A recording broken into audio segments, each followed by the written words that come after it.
You're tuned in to Nerd Overload, your weekly show for video games, movies, TV shows, comics, tech news, and more. Now your hosts, Cody Pennick, Samantha Cross, Sam Dunham, and Josh Harrison. Whoops, you've tuned in to Nerd Overload again, the pop and geek culture show where we discuss pop and geek culture for a whole hour. I'm Cody. I'm Sam. I'm Josh. And I'm Samantha. We have a great show for you this week. Thank you all for tuning in. We have a bunch of news to go over, but first let's get into some things we've been checking out. Other than Zelda. Other than Zelda. Yeah, we've Yeah. all been playing Zelda. We've talked about that a lot the last couple weeks. We're going to have to put a hold on all Zelda talk Yeah, from here on out. I'm very close to being done. That's all I'm going to say. Yeah. We watched Train to Busan last night. Ah, It's a Korean zombie movie. Set on a train. Yeah, zombies on a train. oh, right on. It was really good. Oh, it was shot really, really well. Yeah. The blocking was really, really good, I think. The way the zombies moved was really cool. They were fast zombies. Oh, okay, that's good. Ooh. Yeah. No. I hate fast zombies. I used to feel that way, but after all the Walking Dead and all the constant slow zombies we've had lately, this was actually refreshing. It depends on the setting. It really depends on the kind of setting and the kind of film you want to tell. In some cases, I think fast zombies are preferred, but usually I tend towards the slower ones. Yeah. But, That's the way I felt, but in this movie it really works. I mean, they're really rabid and nasty and fast. Nice. It's got a really kind of heart-wrenching plot at some points because it's a dad and his daughter, and he's trying to take her to go visit her mom, his ex-wife, and that's when it breaks out on the train, and I don't want to spoil it, but there's a scene toward the end that it just absolutely wrecks you. Oh, really? Oh yeah. Oh, wow. Now, where would this be found? It's on Netflix. It's on Netflix. Yeah. Okay, cool. All right. Just got added. Yep. Watch it. Yeah, I'd been meaning to watch it for a while, and then it showed up on Netflix. I'm like, oh, well, now's a good time. There you go. Now that it's on Netflix. But yeah, it's really good. It makes Walking Dead look dumb. That would not take much these days. I am not a big fan of that show anymore. I kind of... It wore thin. I think it's way overrated too. It's in a world of premium TV shows that are extra, really good. Mm-hmm. It doesn't stand up next to like your Breaking Bads and your Mad Men. It's too schlocky and dumb. I think that's why people like it, though. But it tries to act like it's not. That's true. It's not self-aware at all, Mm-hmm. and I'm done with it. Yeah, I think it started really running into problems once the show ran past the comic storylines. Once they had to kind of come up with their own stuff, is when it really got kind of schlocky and not very good. Well, then it zipped back around and started picking up comic storylines again. But by then it was too late. They Yeah. made too many changes. Well, my thing was like, Yeah. I'm just tired of the whole zombie genre as a Well, whole. yeah. I mean, the saturation point is like, Yeah. But ugh. it was interesting to see another culture's take on the Yeah, zombie thing, too. yeah. Yeah. I think that's why I like 'Cause it still hit, like, a lot of the same beats as, like, typical zombie movie. not more like a classic, is how I would word it. But it's still, it was different enough where it was really interesting. I think that's why I like the movie Let the Right One In. Oh, yeah. It's the Swedish vampire film set in the 80s. Mhm. Super good movie. The American remake, Let Me In's not bad either, but I really enjoyed the original. We also tried to watch Yoga Hosers and had to drop out about 10 minutes in because it was bad. You couldn't do it? I could not do it. Couldn't And stomach it, huh? I normally like Kevin Smith, but this was the dialogue was so bad. Yeah. And that's what he's normally good at. I don't know what happened. Well, weed. Weed happened. Yeah, but weed's always been a factor in him. Not for those early No. ones. Not Yeah. really. It's really been since Red State. Which Oh, Red really? State was a good movie. Red State was a good... Well, it was post Red State. Oh. Is when he really kind of got into that whole culture, like Yeah. super, super heavy. And yeah, it's just kind of been kind of downhill. The beginning was like Scott Pilgrim that sucks. Yeah. Because they would do those character introduction cutaway things. And it was bad. It had very much like the Life is Strange style, like this is how teens talk. How do you do, fellow kids? Yeah, how do you do, fellow kids? Yeah.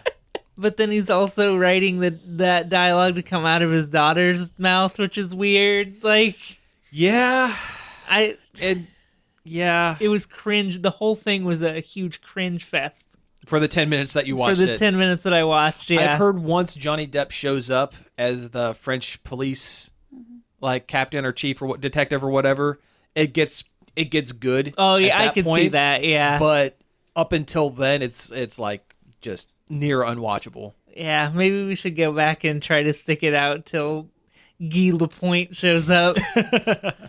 It makes me worried about Moose Jaws Yeah, because that's the third in this The True Canadian True North trilogy or whatever he's calling it. like none of the jokes in that beginning hit. Not a single one. And there was a lot of. It's funny because they're Canadian. Yeah. He said bag of milk because their milk comes in bags. Like, ugh. Like, there's a couple jokes like that in Tusk, but it wasn't as bad. Yeah. This, they were laying it on extra thick. I think it was that Tusk wasn't comedy. It had comedy bits, but it wasn't a full-blown... It was a horror movie first, Yeah. whereas Yoga Hosers it's a comedy. Supposedly.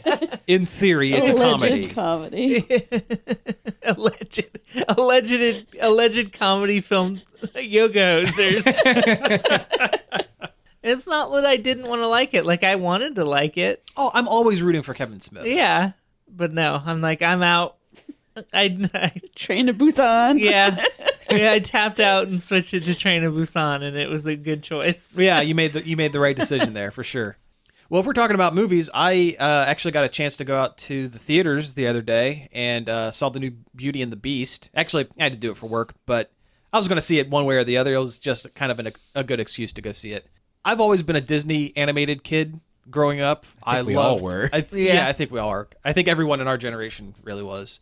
When I was a kid, Aladdin was always my favorite. But looking back on it, I think Beauty and the Beast was probably one of their best. It was definitely, it hit a lot of, at the time, like, technical, like, Yeah. accolades and things like that. Yeah, and I just think the story was as well, probably the most well balanced. As old as time. It is as old as time. That's right. So anyway, so they made this live action, and Like they've been doing. yeah, and it is exactly the animated movie, but longer and not as good. It hits every single point, one right after the other, of the exact same as the animated film. It's hard to explain. It's the exact same movie, but it's not. They've added a couple extra scenes that are completely unneeded. They added a subplot about Belle's mom. That's weird. Yeah, that culminates with Belle and the Beast taking a magic book that lets them transport to anywhere to the house that Belle was born in to find out what happened to her mom. And oh, surprise, it was the plague. And that's where that plot line ends. Okay. The end there. I feel like that would just been a story that her dad would have told her. Yeah, and like Well, no, it was a whole running thing in the first third of the movie where Maurice doesn't talk about Belle's mom at all, and Belle just she has to know, and it's like, I feel like a magic book that takes you anywhere can probably be a huge plot hole machine. yeah, and they only reference it once, it never comes back. Hurry, run away from Gaston and the angry mob. Let's use our magic book that'll take Teleport us... book. Yeah. Yeah, no, it A just port key. Yeah, it kind of is. They added a couple extra songs, and they were written by was it Andrew Rice? I don't remember. I think it's either I think it's Andrew Rice, the guy who did the original songs.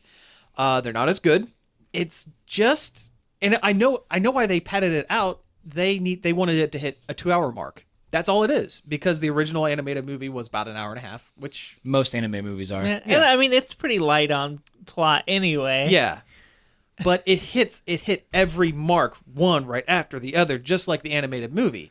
The couple of changes they made, Maurice Belle's dad was a painter instead of a Inventor. Inventor. Belle was the inventor. She invents the washing machine so that she could read books. She's the Violet Baudelaire now. Yeah, kind of. I don't know. The cast did all right. There were a couple actors that just seemed like Emma Watson seemed like she was kind of phoning it in. a little bit. She looked bored to be on screen at any point. Every picture I've seen, every still from the movie, she looks kind of bored. Yeah, she just looks bored to be there. She was auto-tuned to the point that I could notice it, and that's something I don't usually notice when I see movies. But you could tell that she must have been just horribly off key during those songs, which is a shame because she is the lead and has the most songs. Yeah. The CG on the Beast looks good. He looks like the animated Beast, exactly like the animated Beast. I think that's my biggest problem is that I thought he looked a little small. He was about 7 foot. All told. He hunched over a lot to make him match. Basically, they made him a huge beast, but he was always hunched over so that his head would reach about the height that the actor playing him, that was mocapping him, would be. So it kind of... The movie does this thing that kind of drives me nuts in most movies. Beauty and the Beast is a French story. It's set in France. They mention France. They go to Paris at one point. Everyone's British. Everyone's British except Lumiere. And it's not even a good British because Ewan McGregor... You mean French? Yeah, that's you said British. I said British. I meant French. It's... Ewan McGregor's British, can't do a French accent to save his life. Again, he's Lumiere. He's the one, he has the big, be our guest and all this stuff, and it's not good. Gandalf the Clock. Yeah. And he just sounded like tired. He sounded tired. He just sounded like they rolled him in for one day. He didn't have a whole lot. He really didn't have a whole lot to do. They added a couple extra talking inanimate objects to the cast. Stanley Tucci is a talking piano. And the scenes where he's a human, he's Tucciing it up in the background, smiling and doing, and then this, and it's unneeded. It's just unneeded. On the flip side, Gaston steals the show. You love to hate him. He's just so, overblown and pompous and everything. And he really just it kind of steals the show. Him and LeFou and Josh Gad. When they said they were adding a gay character, I thought maybe it would be Gaston. No, it's LeFou. Yeah, it would be funnier if it was, and better if it was Gaston. It probably would have been. It would have played for laughs a little better. He always struck me as somebody who he just wanted to be with Belle because felt like he was supposed to. Yeah. No, and even the LeFou thing, they don't outright say anything. It could still be read as super best friend, cool buddy, just a little effeminate. I heard he just dances with a dude. And at the very end. Yeah. It's like one of the last shots. They're in a ballroom dancing after everyone's changed back, and they're switching partners, and all of a sudden you have LeFou start dancing with a dude that in a previous scene, how do I set it up? In a previous scene, during the big fight scene with the animated objects versus the townspeople, there was a dresser that wraps up 3 of the guys in women's clothing, and oh my god, they're so embarrassed because they're wearing women's clothing, except for one of them who thinks he looks very pretty and kind of minces away. And the dance scene at the end, LeFou starts dancing with that guy, and then it cuts. That's kind of it, and it's really on the nose, and it's really kind of it's like borderline offensive.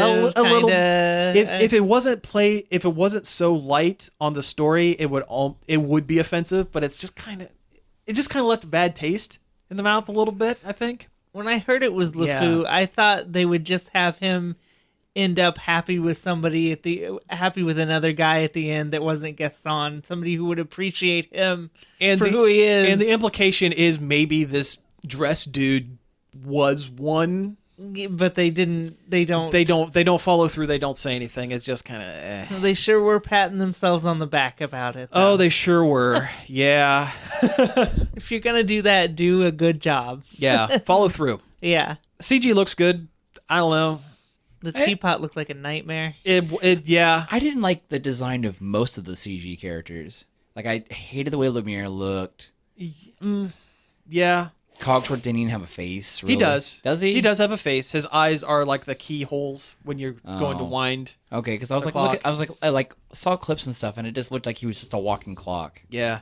They did this weird thing with the feather duster where the top half of the feather duster looked like a bird and flew around like a bird. It was weird. They did add this kind of neat twist where every time the petal fell from the rose and they got closer to like no longer being able to be turned back into human, the all of the objects became more object-like. That's kind of cool. And That's the deal a good was idea. when the rose totally wilts, all of the things just turn into inanimate objects, and the beast is left completely alone by himself. And that's kind of a neat. Yeah, Ooh, that's rough. Yeah, it turns up the stakes a little bit. A little bit. I mean, it's still a movie about Stockholm syndrome, a little bit, but just go and watch the animated movie. It's better. It's been years since I've seen it anyway. It's better. Well, it's the exact same thing, but shorter and better. I don't know. That's a good line. I should use that sometime. There you go. Yeah. But no, other than that, it's really just been Zelda, and I don't want to talk about. Yeah. We've done enough of that. We've done so. 2 episodes of nothing but Zelda talk. So, Yeah. So Well, let's see here. I've been watching a lot of cartoons. okay, always good. I caught up on Star vs. the Forces of Evil Okay. because I kind of forgot with all their weird hiatus schedules that it actually had come back and actually finished the season out. It's good. Still very good. They They do did. sympathetic villains really well on that show. Yeah, they did. Like, at one point, you meet Ludo's family, and you kind of feel a little bit. Ooh. Yeah. They did a lot of world building on the Muni side of things. Like, you actually find out a lot of stuff about, like, Star's mom. But just a lot of world building and, like, how, like, insane Ludo basically is at this point.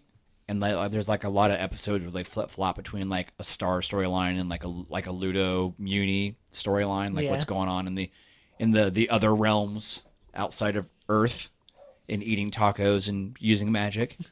We watched like a couple of them in a row, and they were like none of them had Star in them.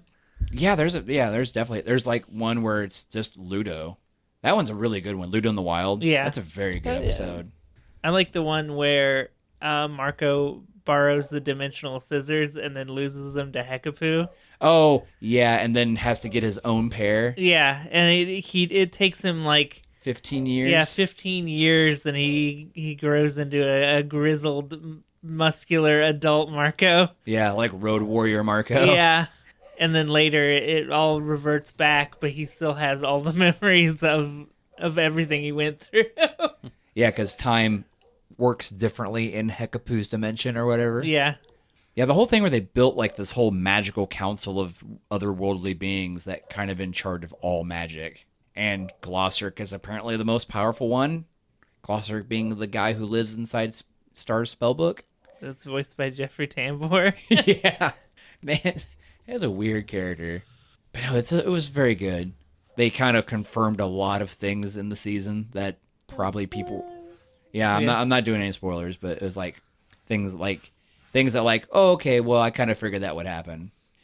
I don't want Star and Marco to get together, and it looks like that's what the show wants to happen. I won't tell you. Okay, but I don't want that. Why can't there be a show about a boy and a girl where they are just friends? You know? It's probably Sailor Moon. Yeah.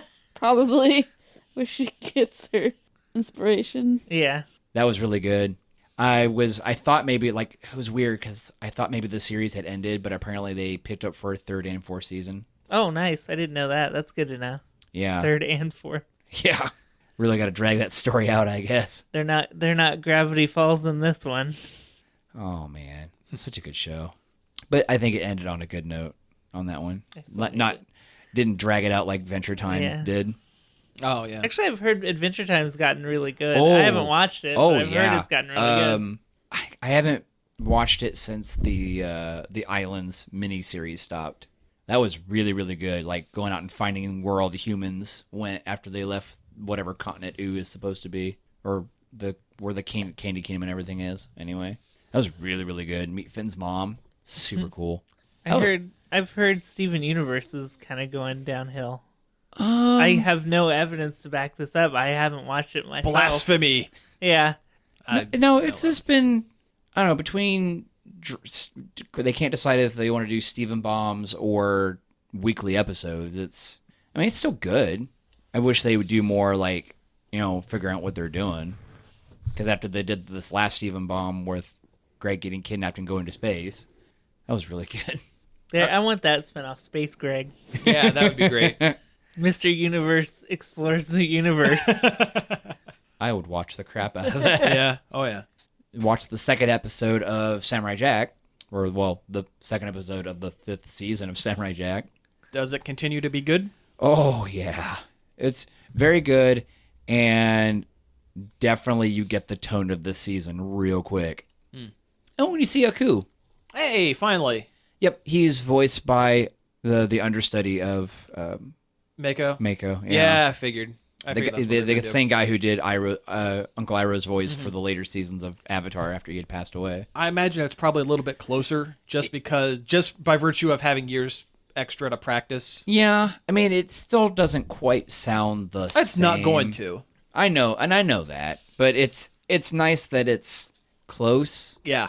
and not, just rehashing old audio. Yeah, that would get weird at a point. Or if they say, over the years, I've had, my voice box has changed over these, hundreds of years. years or 50 years. I've I had- sound like this now. I've had- It's George Takei. Yeah, that's what I was gonna say. Are you doing George Takei? Hello, everyone.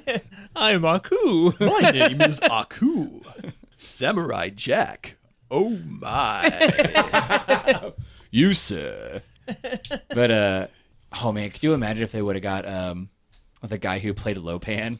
Oh, yeah. Oh, God, James Hong. Yeah. As Aku. Yes. Mr. Button. Yes, Mr. Button. That's a nice knife, Samurai Jack. Oh man, I love that movie. That's a great movie. Big Trouble in Little China. Have you seen? Yeah, I've seen that. Okay, good. Okay, good. Okay. That is a great movie. Yes, it is. I will watch it anytime it's on. Just But about. Sorry. No, go ahead. Go for it. Did you know that it was originally written as a sequel to Buckaroo Banzai? Yes, but Yeah. I think we've had this discussion. We've talked about this. Yeah. Yeah, he was Lopan was supposed to be the leader of the World Crime League, which was teased at the end of Buckaroo Banzai and Across the Eighth Dimension. That is another weird movie too. Oh, it's a great movie. So many big actors, but like back when they were like young and kind of starting out. Oh yeah, Anyway, back to Samurai Jack. sure. Tangent. Back to the Jack. Yeah. Back to the past. Samurai Jack. Does it have the same theme song? No, he actually is kind of just monologuing it, Oh, but like in a really dour, kind of downplayed way. Sure. Oh man, this episode hits all kinds of weird, crazy, awesome notes.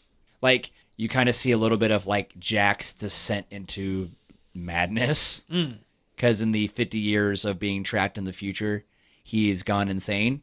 Oh really? Oh yeah, because he can't age. He's broken because there's no way to get home because Aku has destroyed all the time portals to get home, which you don't see, but it's mentioned. Aku doesn't care anymore about Jack because, like, at one point his scientist, like, hey, look, check out this new giant killer robot we've designed to kill Samurai Jack. He goes, do whatever you want. I don't care. Jack's not a threat.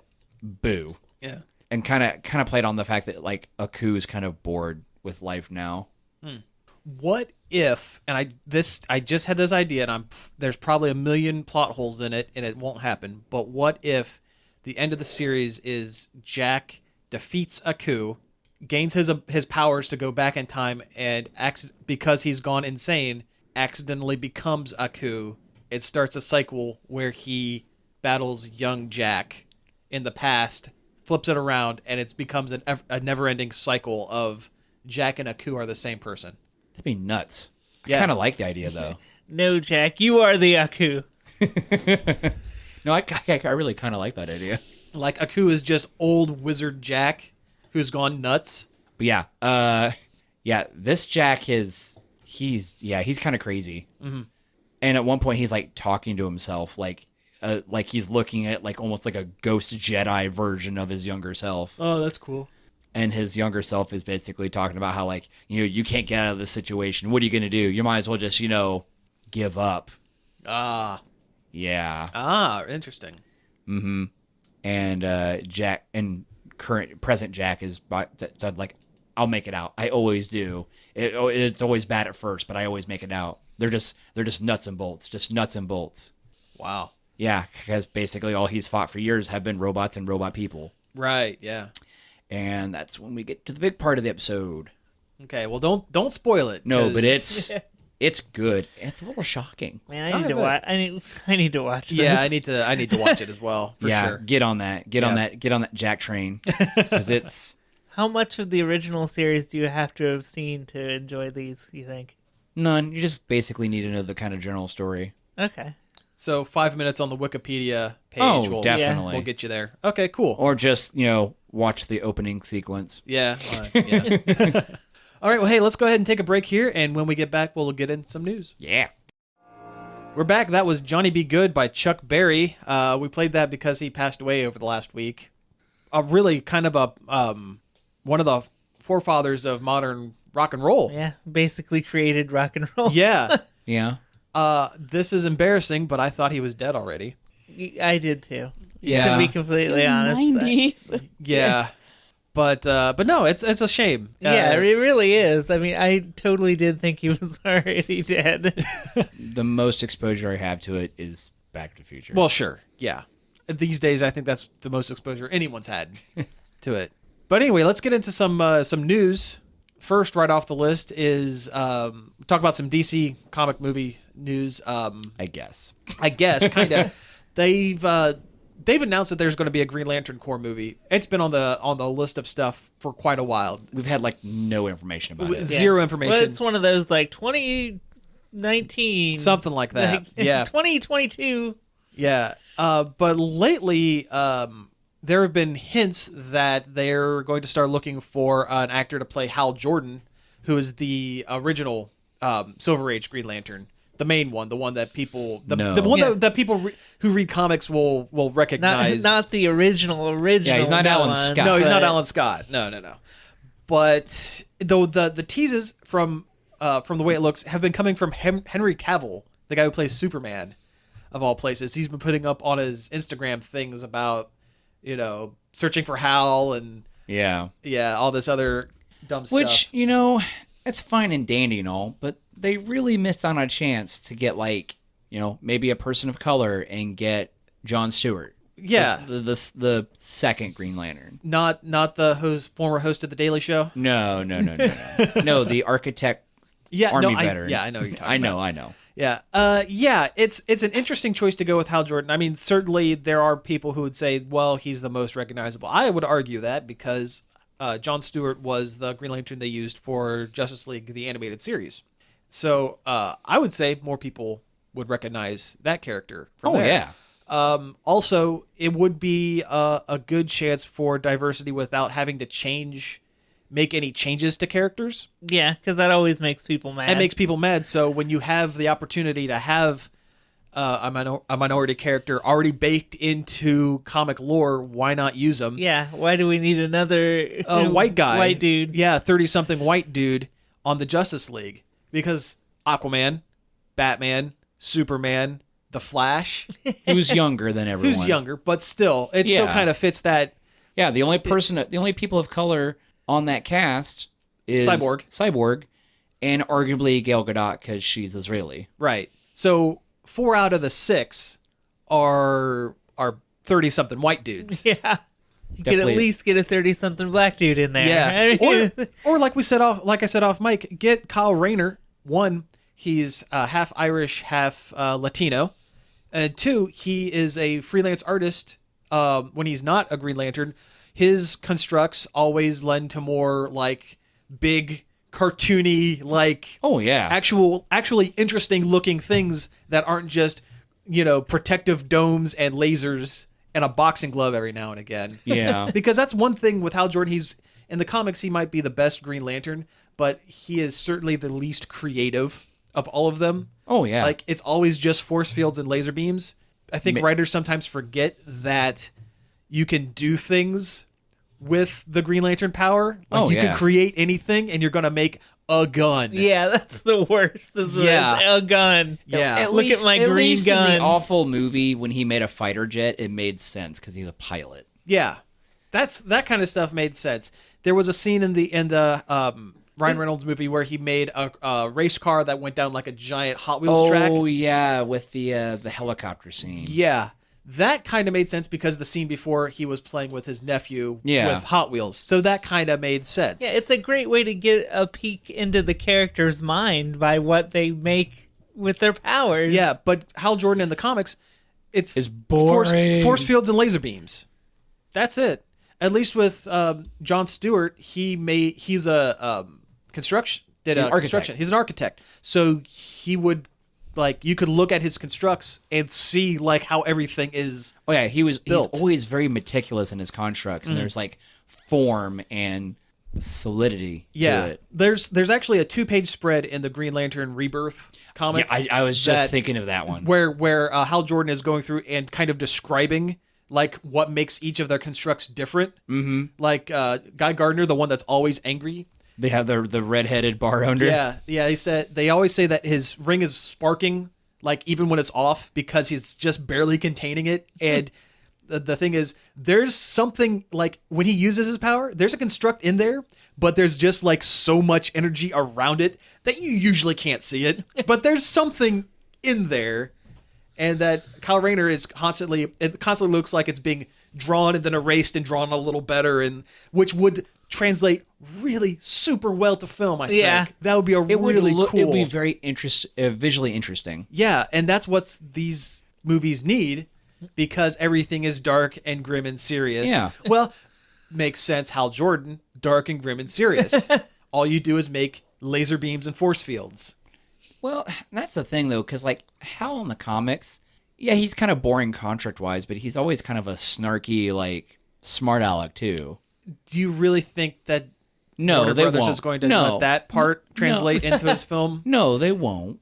Also, you already got the Flash to be snarky. But again, the Flash of the movies, I don't see as being a snarkster. No. If they ever get that movie going. Even in Justice League, he doesn't look like he's going to be the quippy guy.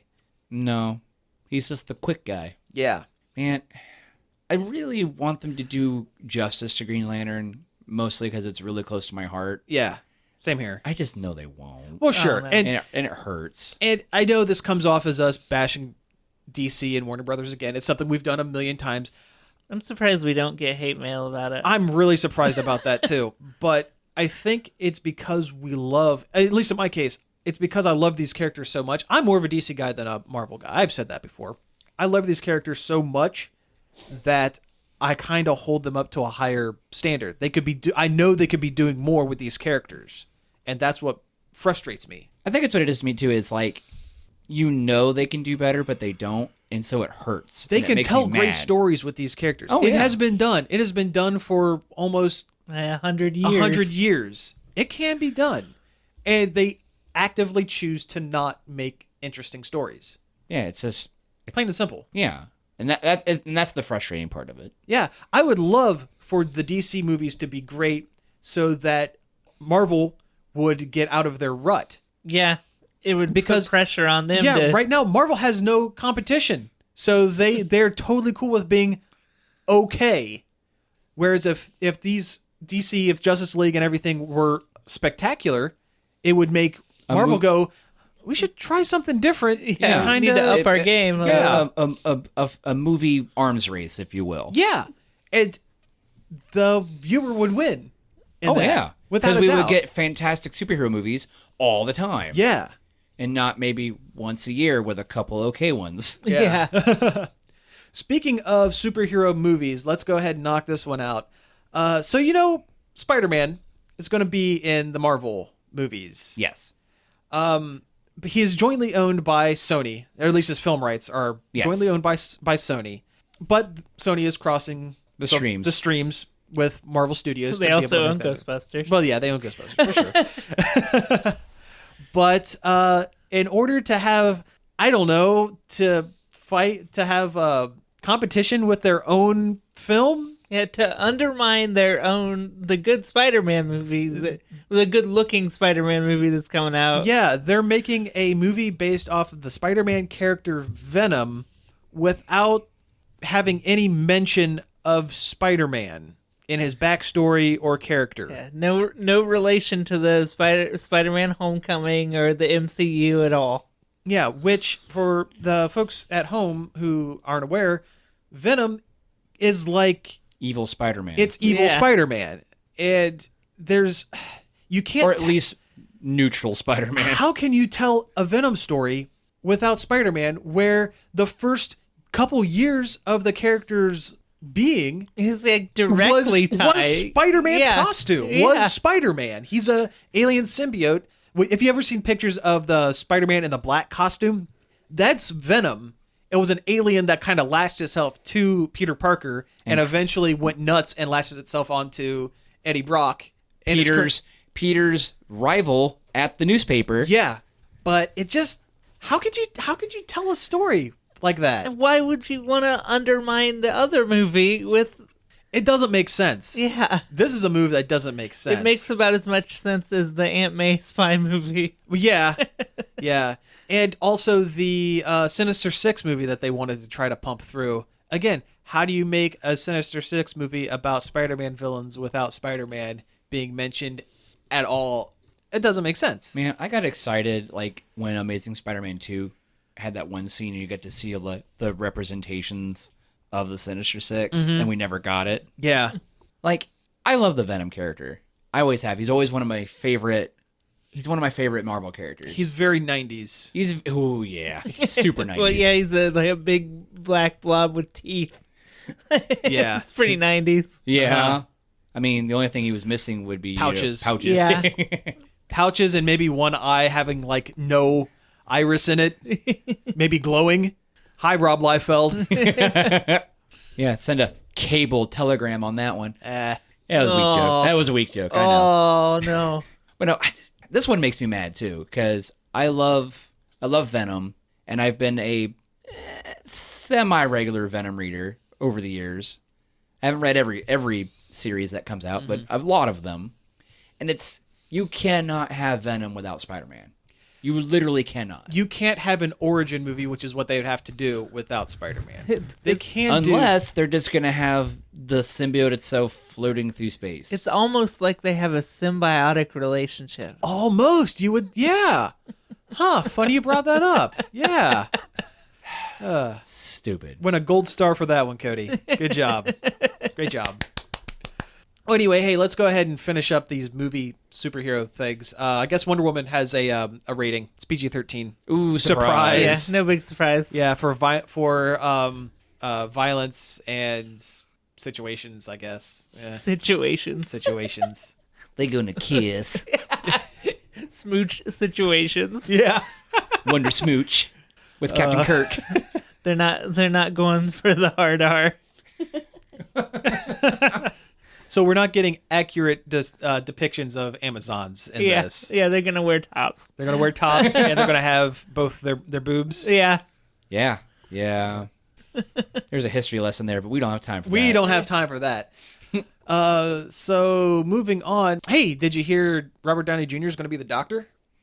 Did you hear about that? I'm not falling for this trap. Aw. The Doctor, he's gonna take a step into not the TARDIS. No. It's some Doolittle. Step in some He's stepping a turtis. little. Yeah, he's gonna. They've tapped Robert Downey Jr. to play Dr. Doolittle in a reboot movie. Oh boy, a movie that no one asked for. Yeah, is it gonna be a kids movie or a family film? Because the last time Robert Downey Jr. did a family film, it was like The Shaggy Dog, where he was the evil attorney that got the curse of the Shaggy Dog from Tim Allen at the end. Why does Tim Allen always get cursed? Hey, there for a while it was Michael Keaton. Yeah, it was Michael Keaton for a while. Yeah. Some actors are just curse magnets, I guess. Like, how many times has Tim Allen been cursed? He's gotten the Santa Claus. He's been the Santa Claus. Yeah. He's been Shaggy Dogged. There's got to be one more where he's like become something. What happens in Jungle to Jungle? Does he become a jungle? It was his son raised by a tribe in the jungle. Oh, Yeah. okay. So no curse there. No. Well, I mean, Parenthood Perhaps. It's its own Depending on curse. who you It's a talk form to. of curse, depending on who you talk to. Yeah. I guess there's one where he was possessed by that biker ghost. And I'm talking about Wild Hogs.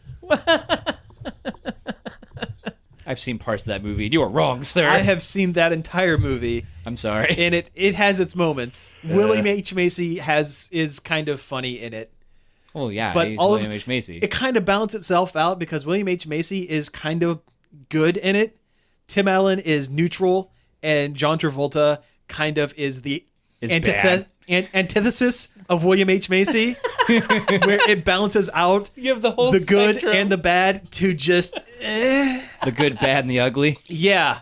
with overage actors on motorcycles. Oh, and Martin Lawrence is there too. Oh yeah, I forgot about that. Everyone does. Oh, There's got to be another Tim Allen curse movie. there's got to be. Well, there's 3 Santa Claus movies. Yeah, so I he's mean, been cursed at least 4 times.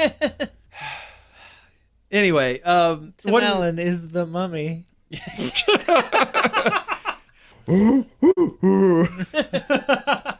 Tim the Tool Man Tutankhamun. well, that's what he gets for wanting more power. Yeah. His hubris. Tomb time. Anyway, what do we think about a Dr. Dolittle reboot movie starring Robert Downey Jr.? Meh. Yeah, like, not I don't care. Yeah, I don't care. Do people even care about that character anymore? See, that's just it. Yeah, I don't think people care. People didn't really care When Eddie Murphy did it? Murphy did it, Twice? 10, 15 years Yeah. ago. Nobody wants Downey Doolittle. Apparently, Robert Downey Jr. does. He wants to get paid for it. I guess. Which you'd think he would have more money than he'd know what to do with At this point, at yeah. this point. He's been Sherlock Holmes. He's been Tony Stark. He was in that crappy Tropic Thunder movie. Yeah. He gets all those residual texts from Back to School, which I'm sure gets played on Comedy Central constantly. Yeah. You know what I'm talking about, right? Back to School. Have you ever seen that movie? That's the one with Rodney Dangerfield. That's the one with isn't it? Rodney Yeah. Dangerfield where they go Right. and Oingo Boingo's in it. Yeah, okay. Yeah. Okay, yeah, I do remember that movie. It ends with Rodney Dangerfield doing the triple Lindy Yeah. in a dive contest. Why do I know this movie? It's not good. It's not a good movie. I don't like Rodney Dangerfield. I've never cared for him. I'd rather watch Rover Dangerfield.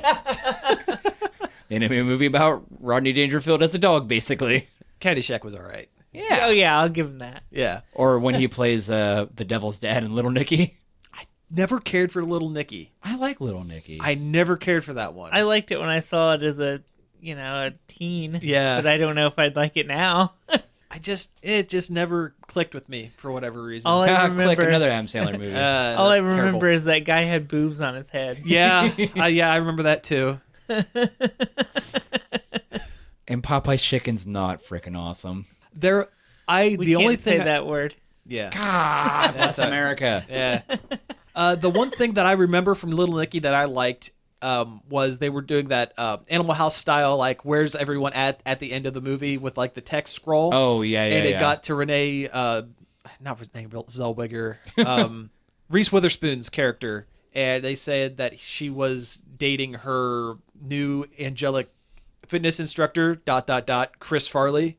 And I was because it was pretty close to after he passed. Yeah. And I always Yeah. thought that was kind of neat that they kind of snuck that one in there. Same thing with Yeah. 50 First Dates. The head trauma place that Drew Barrymore goes to is the Thomas Monahan Jr. Yeah, and Yeah. it's his character from Tommy Boy because he constantly got hit in the head. Little stuff like that I like, but the movies on the whole, boy, this is a tangent.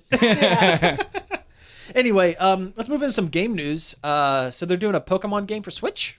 Supposedly, Game Freak has put up open job openings for Switch-related positions. So they're working on something for the Switch That's awesome. that one could assume is Pokemon, but I guess, It might be Not Tumbo really. the Badass Elephant. yeah, you don't really know, because Game Freak does make other games people tend to Believe forget. it or not. Yeah, There's more than just Pokemon. Drill Dozer 2, Yeah, there you go. Pulse Man 2. Yeah, I was going to say Pulse Man. Yoshi, a sequel to Yoshi, the puzzle game. They made that one. There we go. Yeah. But no, this is good. This is good news. The Switch needs more stuff, and Pokemon would help. Oh Yeah. man, Pokemon would really surged the sales of that one. Yeah. Yeah. Although sales have been good. They've sold 1.5 million Yeah, Switches, it's like I think. one of their like their that. best system launches. Yeah. Thank God. Yeah, no kidding. I don't see this being a mainline Pokemon game right out of the gate, like Man. so close to Sun and Moon. I can't see it. What about a port though of Sun and Moon? I mean, the Pokedex in that game looks like the Switch. It it does, yeah. I would prefer them to do just a full-on new game instead of doing a port of Sun and Moon. They'll do a crappy stadium game.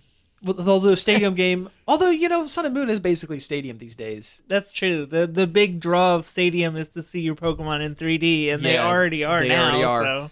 Yeah, I can see like a mystery dungeon game or pinball, Pokemon pinball. I'd be okay with Pokemon Pinball, especially with the HD pinball with the HD. Oh, that would rumble. actually be pretty cool. It would be cool. Oh, that Yeah. would be super cool. Fill in the bumper things. Yeah, that would be Ooh, pretty neat. That'd be fun to play. What other Pokemon games have they done? That are Pokemon not- Dash. Yeah, That there we was the go. thing. Yeah, Pokemon Puzzle League. I'd be okay with that too. Actually, I like Panel de Pon is the puzzle game, and those are based on. yeah. Yeah, I think Mystery Dungeon's the only really other like Pokemon title. The main line kind of. Yeah. Yeah. I don't care for those. Yeah, neither do They're I. not great. No, the thing I like about mystery dungeon type games is finding the cool loot, like the new cool sword. You don't have that with Pokemon. Yeah, you can't have Pokemon holding the sword, Yeah. except for the one that is an actual sword. Yeah. Yep. Go steal. Yeah. You know. Anyway, more Switch news. They're doing the Splatoon test fire this weekend, Yes. and that's really cool. That means we can kind of test Try and out the see, new Splatoon. Yeah. yeah, see how well their servers hold up. Yeah. That's Yeah, really what I'm definitely. interested in Yeah, seeing. with their new pay for online service, can they bring a decent server to the equation? They're gonna have to Yeah. if they want to make any kind of money on this thing. They're gonna have to. Well, plus we really don't have the pay for service yet. Yeah.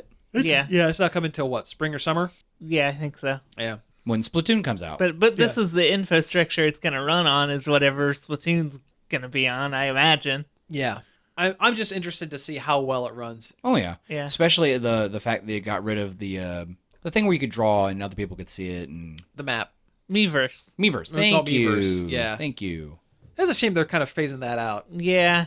I mean, Splatoon was the only place where it was of any value. Well, true. Or Smash Brothers. well, yeah. The Miiverse Smash Brothers level was neat, but Mm-hmm. other than that, it was just a weird message board for weirdos. Well, Squidwards. yeah. Yeah. There were a lot of Squidwards. weren't Well, there? for Splatoon, it should Yeah. be. Yeah, true. By weirdos, I mean weird kids. It's mostly just little kids. Yeah. Or Japanese people who are really good at doodling. Yeah. Yeah. More Switch stuff. Bloodstained. The Kickstarter by the Castlevania guy, something Igarashi. Yeah, something like that. Koji. I think it's Koji Igarashi. Yeah.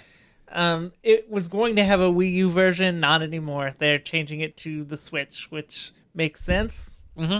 And I imagine if you don't have a Switch and you only had a Wii U, that might tick you off a little. I would imagine, but I think they're. What did he say? They're going to open up like their backer rewards thing again. So if you want to choose a different version, I think they're doing a PC port of it as well. Yeah. So if you have a Wii U and you're dead set against buying the Switch, you can play this game. You're not going to just be out your backer money. It's probably for the best, though. I mean, I Yeah. bet the Wii U version would have to be pared down a little Oh, bit. sure. Yeah. And now it won't. Yeah. And now they won't have to design a version that utilizes the bottom screen, Yeah. which will. Save them on work. It would be way easier for them to just build a game that plays like every other system instead of having to build a game that utilizes the second screen and then backwards try to jerry rig it to work with the Switch later on down the line. Yeah. It makes sense. It'll end up with a better game in the end. It'll be worth it, trust me. Absolutely. And finally, we ran this article, this news bit, it must have been about a year ago. Maybe longer. Yeah, there was a Power Ranger from Wild Force, I believe. I forget what his name was. Medina, I think his last name. Yeah. Something like that. Medea. Yeah, Tyler Perry's Medea. yeah, yeah. It's more for tying him up in her. It's morphin' time in her. Oh, jeez. Hallelujah. Hallelujah, it's morphin' time. Either way, Murphin time. you slap happy gentlemen. Anyway, I'm very tired. yeah. Anyway, we ran a news bit that he was arrested for stabbing his roommate to death with a sword. Yeah. Oh, yeah. Yeah, it was at the time it was listed as self-defense that his roommate was off his rocker And attacked him. and his girlfriend, and that he did it in self-defense. He was formally charged with was like second-degree manslaughter. He pled guilty to the murder. Yeah, it turns out he did just kill a guy with a sword. with a sword. So go Power Rangers. Yeah, perfect timing, really. Yeah. If you think about it. Yeah. So Way to go. I think he got like he didn't get a full life sentence, or he didn't get anything like that because he pled out. And I think there were some extenuating circumstances, but it's like he's not showing up to conventions anytime soon. Yeah. No, He's going to Morphin jail. Morphin jail. Yeah. He's going to the space dumpster. The power did not protect him. So yeah, so I guess we just wanted to kind of follow that one up. I it's Power Rangers, it's news. We should probably mention it. The movie comes out this week. Yeah, I can't wait until next week when we can all talk about this movie. And will or will we not eat our hats? I'm getting a little concerned that I might have to apologize for being wrong on air. Oh no, I'm not going to apologize. It still looks like crap. Well, anyway, let's go ahead and wrap things up here. You've been listening to Nerd Overload. Thank you very much for tuning in. You can find us each and every day over at nerdoverload.com. You can also find us at Facebook at facebook.com/nerdoverloadradio. You can email us at staff@nerdoverload.com. You can tweet at us at nerd_overload, and also subscribe to our YouTube channel, Nerd Overload TV. Yep, that's right. And we're also on iTunes and Stitcher, so go check us out over there. And thank you again for tuning in, and we will be back next week. Pete's out. Almost forgot.